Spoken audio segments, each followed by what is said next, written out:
So if you're looking for a simple, easy to understand explanation of what an IUL is and how it works, you're in the right place.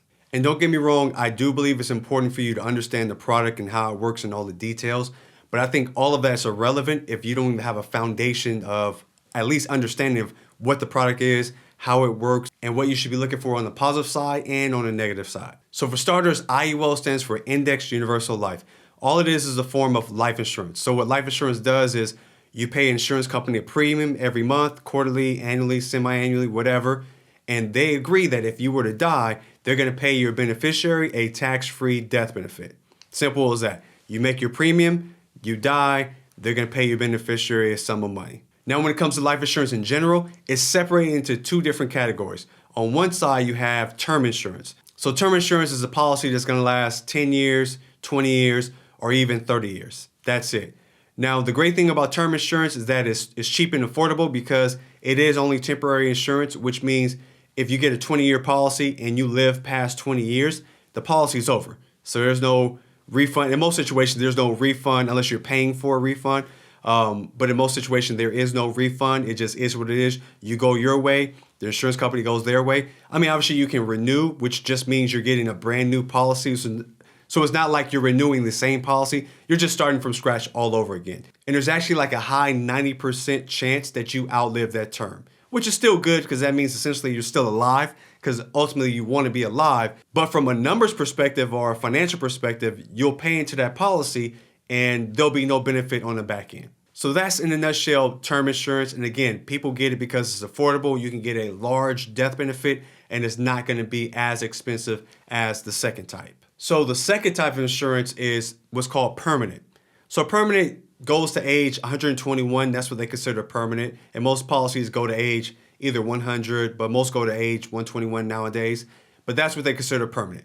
So with a permanent policy, it's a little different. So it is going to be more expensive because it's lasting to age 121 and more than likely you're not going to outlive the policy. So what that means is the insurance company know they're going to have to pay out a claim one day. So that has to be factored into the price, okay? Now, with permanent insurance, there's also a component to it called cash value. And I'll explain how cash value works. That may have been the reason that you clicked on this video to learn how this cash value works. Now, before we get to the cash value, I want to cover an important part, and that's the cost of the policy. Because policies are not free, you do have to pay for them.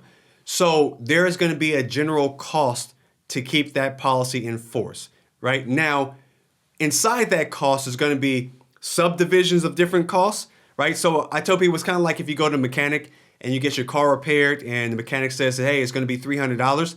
That's the most important thing to know. How much am I coming out of pocket to pay for your services? And that's going to be $300. Now, the second question is, how is that $300 allocated? They say, okay, it's $100 for your brakes, $100 for your transmission, and I don't know, $100 to get you some new tires or whatever it may be. So same thing with life insurance. On the cash value side, it's going to be cash. And on the fee side, you want to know what the big number is, what's the total cost to the policy.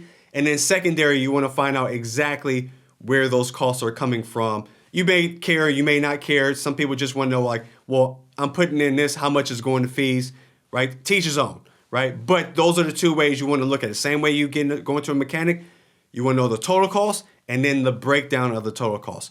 So in this example, let's say you got an insurance policy and the total cost was $100 a month, right? So $100 is going directly to the insurance company to cover whatever excess fees, accumulation of cost of insurance, and whatever else. Now, when you make your premium payment, so that's just like your monthly payment, your premium payment, let's say your premium payment is $300. So you're going to pay $300 to the policy. The first thing the insurance company does when they receive that $300 is they're going to deduct the cost of the policy. So remember, the cost in this example was $100. So they're going to receive $300. They're going to deduct $100 for their fees. So mathematically, that means there's $200 left over, okay? Now that $200 is what goes to your cash value, okay? And that cash value is what grows and earns compound interest and does all those amazing things. But it's important to understand how that structure works. You're going to make a payment, and of that payment, there's going to be a deduction of cost, a deduction of fees. Everything above the fee goes inside your cash value. So when you're structuring these policies, sometimes you may run across a policy that's set up where the cost is $100, so you're only putting in $150.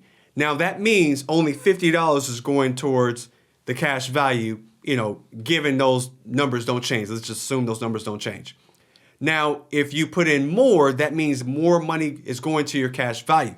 So ideally, if your focus is death benefit, then you want the largest death benefit and you want that premium payment to be as low as possible. Now, if your focus is cash value, then you want that death benefit to be low because the death benefit is associated with the cost. So you want the death benefit to be low and you want to put in as much money as you can. So it's kind of different than how you normally get life insurance, because normally you say, hey, I want $500,000 in coverage, and the agent's going to say, okay, great, that's going to be $200 a month.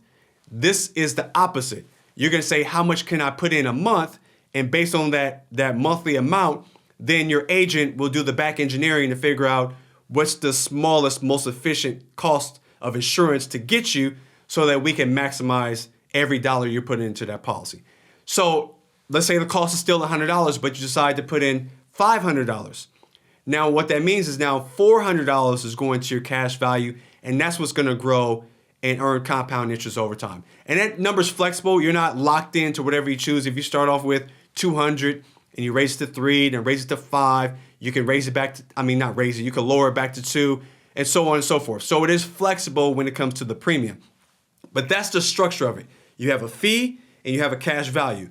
You're going to put in your money. The fee is coming out first on top, and then whatever's left over goes to your cash value.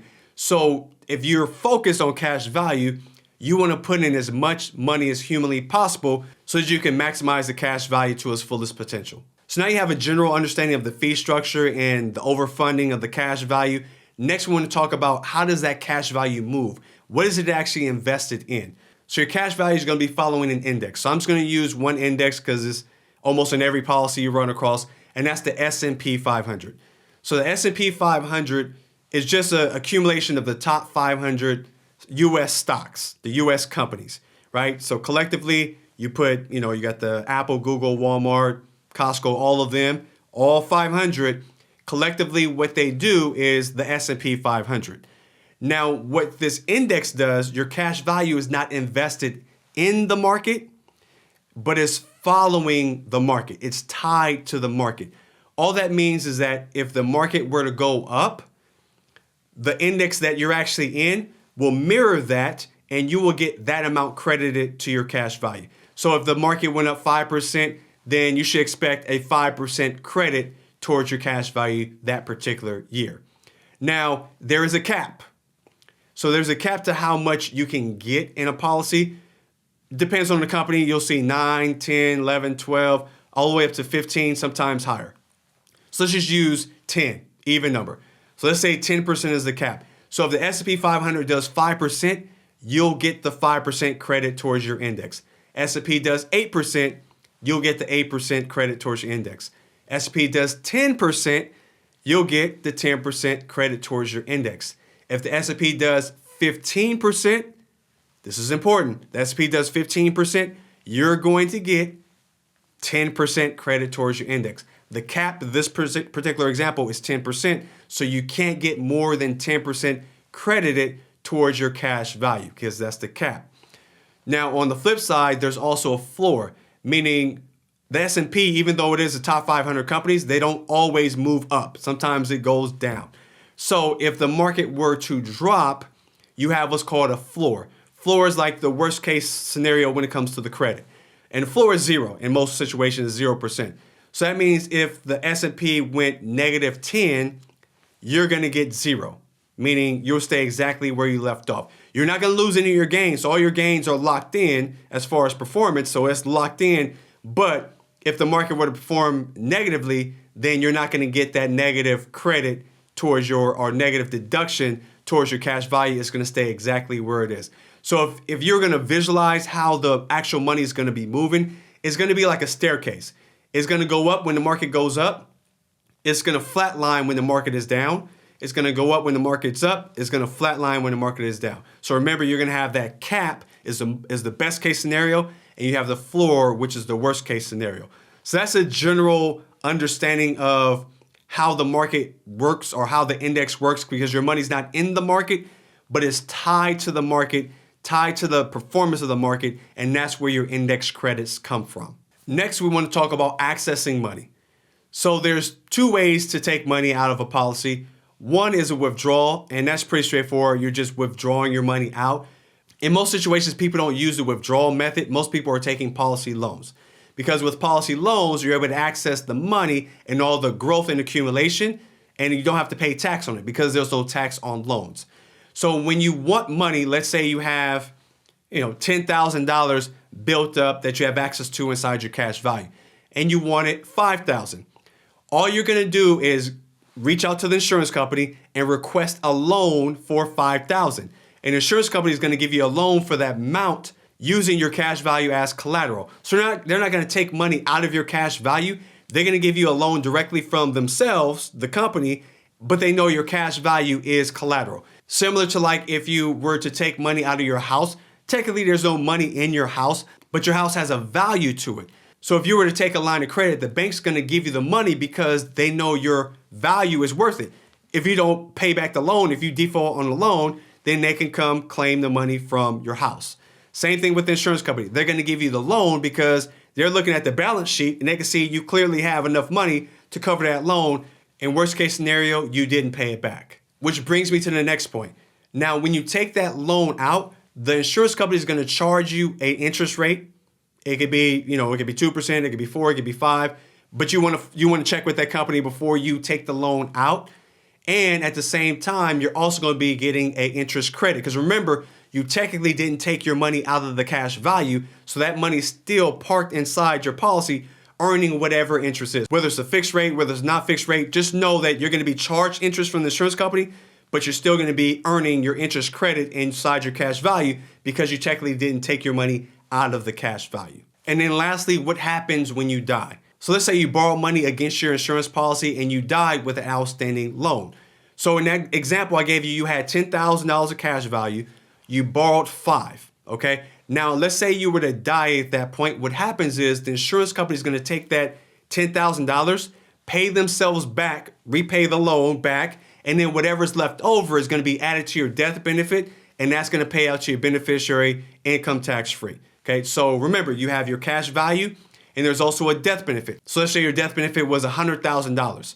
So what it would look like is you have $100,000 in death benefit, you have $10,000 in cash value, but you have a loan that you've taken out for $5,000.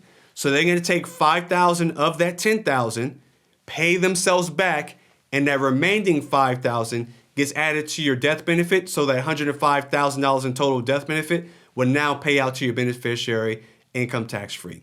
Okay. So those are the main components you want to know, at least have an understanding when you're looking into maybe getting an IUL, or maybe you have one, you want to understand it better. And trust me, there are more advanced videos. I actually have some more advanced videos you could check out. But this is a good foundational video you can use as a stepping stone as you increase your knowledge over the IUL subject. So I hope this video was helpful. Leave a thumbs up in the comment if it was. Otherwise, I will see you in the next video.